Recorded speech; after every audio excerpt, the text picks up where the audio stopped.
Notre Dame is number one. Notre Dame with a miracle win as the clock Going in.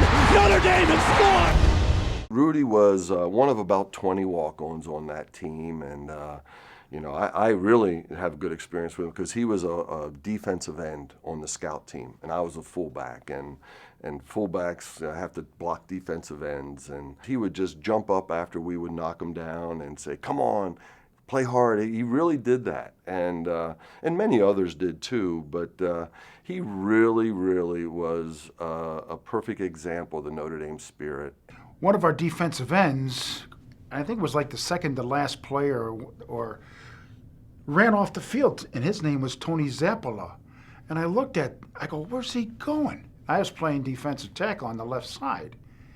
Well, anyway, next thing I know, this guy comes running out. Rudy, and he's jumping up and down, acting like a wild man, going, where should I go? Where should I go?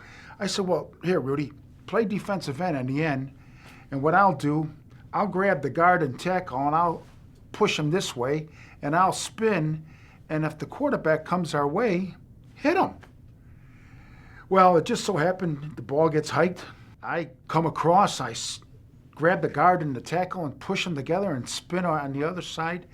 And I kind of falling down, and here comes the quarterback. I grab his leg, and of course Rudy hits him, and they make a movie about it.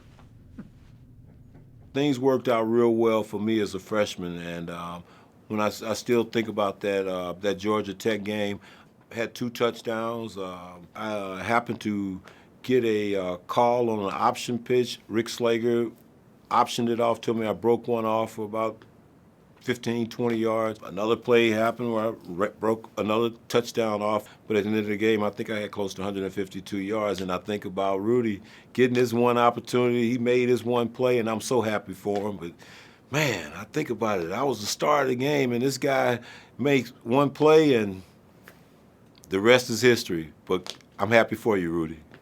A couple of the boys picked him up and walked him off the field. Did we think it was a big deal at the time? Not really. He did sack the quarterback. We did carry him off the field because we were just happy for a teammate. Then to actually see it on a film, a full feature film, and most of it's true. I always like to tease the one thing that's not true is I worked so hard to get my jersey. That scene where all the players were giving their jerseys back to Coach Devine and say, "Here, let Rudy wear my jersey." That wasn't going to happen. I worked too hard to get that varsity jersey and trot out in that field.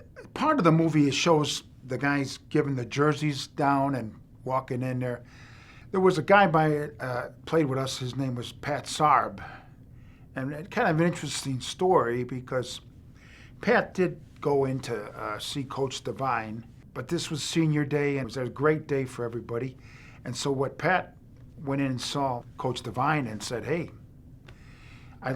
I'm not going to play. I know I'm going to be, on the sidelines. Could you have Rudy dress in my spot?"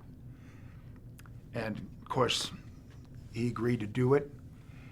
And actually, a nice little story about that. I think 20-some years later, his young son walked on and wore Rudy's number 45, and he played on the special teams for 4 years here at Notre Dame. So it was a really unique story that carried on forward off of that.